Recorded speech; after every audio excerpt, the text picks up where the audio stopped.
아침에 우리 할렐루야 찬양대 찬양을 하나님께서 은혜롭게 받으신 줄로 믿습니다. 이 자리에 모인 여러분에게 하나님의 축복과 은혜가 넘치기를 소원합니다. 하나님이 인간에게 주신 가장 큰 선물은 십자가라고 말할 수가 있습니다. 십자가는 스스로를 구원할 수 없는 인간에게 베푸신 하나님의 극진한 사랑과 배려인 것입니다.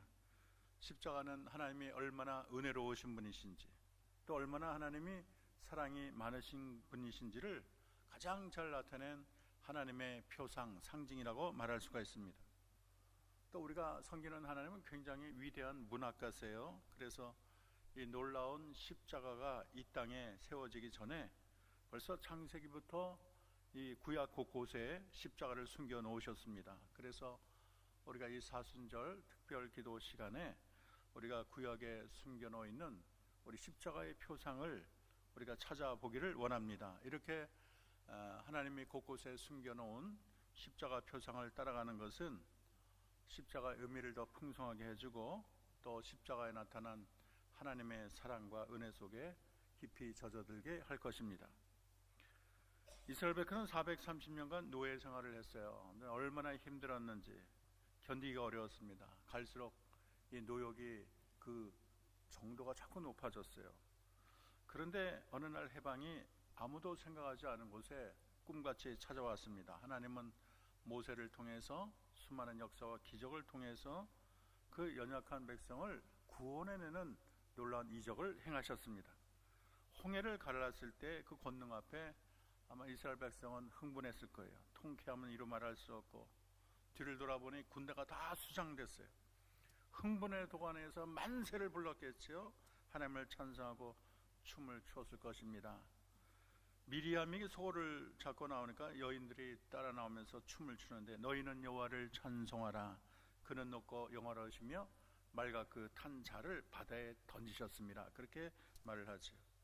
이스라엘 백성이 얼마나 힘이 났겠습니까? 자기와 함께 하신 하나님의 권능을 체험했어요. 그래서 하나님이 얼마나 위대한가를 깨달았습니다. 그 하나님은 이스라엘만의 하나님이 아니라 온 세계를 통치하시는 대단한 하나님이셨어요. 그 하나님이 너무 자랑스럽고 신이 났고 든든했습니다. 너무 좋았습니다. 그래서 이제 앞으로는 춤출 일만 생각했어요. 이제는 주님이 모든 것을 다 평탄케 할 것이다. 그런데 홍해를 건넌 것으로 끝난 것이 아니고 수르광야를 들어갔더니 사흘이나 걸어갔는데 물 한 모금을 마실 수 없는 거예요. 땀을 빡빡 흘리면서 물은 마실 수 없이 목은 타오르지 힘들었습니다. 그러다 이제 물을 찾으니까 얼마나 신나겠어요. 야, 물이다, 신난다 가가지고 환호성을 부르는데 물을 마셨더니 물이 너무 써서 마실 수가 없는, 너무 기대가 컸는데 마실 수가 없으니까 속에서 울분이 생겨나는 것입니다. 백성들이 도탄에 빠지고 울부짖었어요. 그래서 성경은 그것을 마라라고 했는데, 이 마라라는 것은 쓰다른 뜻을 가지고 있습니다. 우리가 하나님을 만나도, 하나님의 능력과 기적을 체험해도 인생에는 언제나 제2, 제3의 마라가 기다리고 있습니다. 그래서 우리가 하나님의 백성이 된다는 것이 이 세상의 모든 고난에서 벗어나 우리가 무슨 꿀과 이슬이 젖는 그런 삶을 사는 것을 말하진 않습니다. 인생에 쓴물이 있고요. 우리가 천국 가는 그날까지는 다 아픔의 환경에 직면해 있습니다. 경제적인 어려움, 이별의 어려움, 또 사람들 관계에서 수많은 상처를 받기도 하죠. 때로는 너무 고독해서 하나님이 나를 버리신 것이 아닌가, 그런 말할 수 없는 고독 속에 빠져들어가는 경우도 있습니다. 더 나아가 심각한 문제는 이 마라가 내 밖에만 있는 것이 아니고 내 안에 있어요. 예레미야 17장 9절 10절을 보면, 만물보다 거짓되고 심히 부패한 것은 마음이라 누가 이를 능히 알리오마는 여호와는 심장을 살피며 폐부를 시험하고 각각 그 행위와 그의 행실대로 보응하나니 그랬어요. 인간의 마음에 이렇게 쓴 마음이 있다는 거예요. 사실 이스라엘 백성이 430년 동안 광야 생활을 하면서 그의 마음이 다 써버렸어요. 향락주의, 세속주의, 물질주의, 애굽의 문화가 다 마음속에 들어왔고, 무엇보다도 노예 근성이 자신들의 마음을 다 사로잡았습니다. 그래서 성경을 보면 이스라엘 백성이 섬길 줄 모르고 은혜 갚을 줄 모르고 금방 돌아서고 감사할 줄 모르고 언제나 입에 원망 불평을 달고 살았어요. 그래서 날마다 아우성되고 모세를 향해서 툭하면 돌을 집어 던지려고 하고 그러지 않았습니까? 그래서 하나님은 430년간 애굽의 노예 상태로 이방인의 죄악된 풍습에 가득한 그들의 마음을 고치기를 원하셨습니다. 하나님은 모세를 향해서 한 나무를 가리키시니 그 나무를 던졌을 때 그 쓴물이 달게 됐다고 성경은 말을 하고 있습니다. 그러면서 우리 주님은 말을 하십니다. 따라합시다. 나는 너희를 치료하는 여호와임이라. 우리가 섬기는 하나님은 고치시는 하나님, 치료하시는 하나님, 은혜의 하나님인 줄로 믿습니다. 문제는 이 마라가 오늘날 모든 타락한 사람들의 마음속에 있다는 거예요. 만사의 원인은 우리 타락한 마음속에 있습니다. 왜 내가 사는 세상이 이 모양이냐, 왜 내 사회가 이러냐, 악취가 나느냐, 왜 이렇게 내 주변이 어려운, 내 가정이 왜 이 모양이냐. 우리가 주변을 탓하지만 알고 보면 그 모든 원인이 우리 마음속에 있는 거예요. 내 마음이 어둡고 내 마음이 답답하고 내 마음에 상처가 많으니까, 내 마음이 다 타락해 있으니까 거기서 쓴물이 다 흘러가서 사회를 어둡게 하고 세상을 어둡게 하고 세상을 온통 마라로 바꾸게 되는 것입니다. 그런데 문제는 우리 인간에게는 이 고칠 능력이 없어요. 우리 마음을 씻어낼 강력한 비누를 아무리 없어요. 성형수술해도 안 되고 마음의 정화는 내 힘으로 잘 안 됩니다. 아무리 돈을 퍼부어도 울어도 안 되는 거예요. 산속에서 10년, 20년 돌을 닦는다고 되는 것도 아니에요. 예레미야 13장 23절은 이렇게 말을 합니다. 구스인이 그의 피부를, 표범이 그의 반점을 변하게 할 수 있느냐. 할 수 있을진데 악에 익숙한 너희도 선을 행할 수 있으리라. 여러분, 구스인은 이디오피아 사람이에요. 그 까만 자기의 피부를 아무리 비누로 박박한다고 해서 그 검은 피부가 희게 되겠습니까? 표범의 그 검은 점이 아무리 노력한다고 그 얼룩점이 없어지지 않지 않습니까? 이것은 선을 행할 수 없는 인간의 절망적인 상황을 하나님이 간파하시고 말씀한 거예요. 우리가 서양화를 볼 때 귀가 없는 고후의 그림을 발견합니다. 고후가 귀를 잘랐는데, 왜냐하면 너무나 환청이 계속 들려온 거예요. 너무나 귀에다 대고 뭐가 속삭이는 거예요. 견디다 못해서 귀를 잘라버렸어요. 근데 붕대를 했어요. 근데 귀를 자른다고 그 병이 고쳐지겠습니까?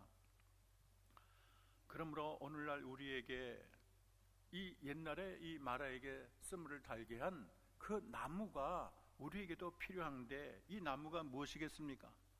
이 나무는 예수 그리스도이십니다. 예수 그리스도가 우리의 마음에 올 때 우리가 사탄을 이기고 저주를 이기고 죄로 얼룩진 우리의 마음이 주님의 보혈의 능력으로 새롭게 될 줄로 믿습니다. 예수 그리스도를 통해 하나님이 나타나는 치유는 놀라운 거예요. 외적인 변화뿐만 아니라 우리 내면의 변화를 가져오고, 부분적인 변화가 아니라 온전한 변화를 가져오게 되는 것입니다. 우리의 쓴물 인생을 달게 만드는 것은 주님의 보혈의 능력밖에 없어요. 미국 오하이오주의 브라운 카운티에 맥다니엘 목사님이 계셨는데 아들이 죽었어요. 그래서 인생이 너무 우울해요. 살 재미가 안 나요. 날마다 슬퍼요. 눈물이 흘러요.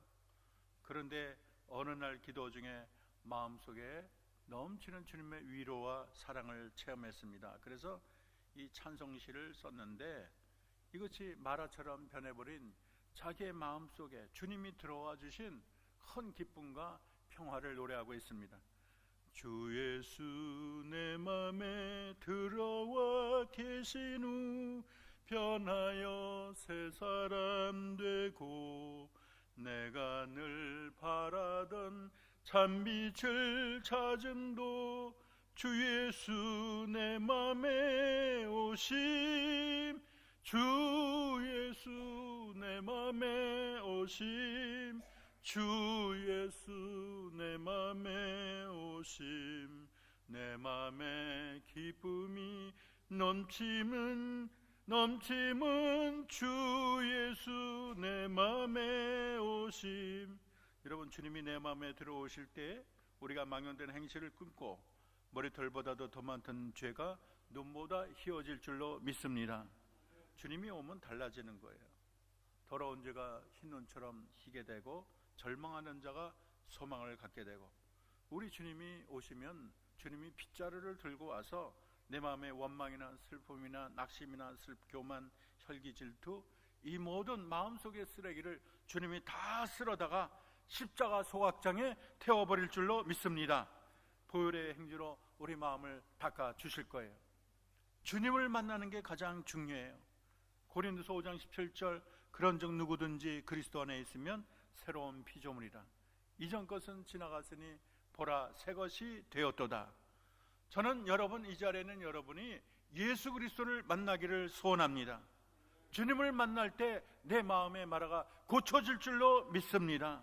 비록 내가 가진 것이 없다고 해도, 사람들 앞에 내 모습이 누추해 보일지라도, 내 마음에 지은 죄가 많다고 해도, 내 마음이 온통 상처투성이라도, 여러분 십자가 보혈, 십자가 달리신 예수님 그분을 만나기만 하면 주님이 오셔서 여러분을 새롭게 하시고 새로운 은혜의 세계로 여러분을 올려보내 주실 줄로 믿습니다.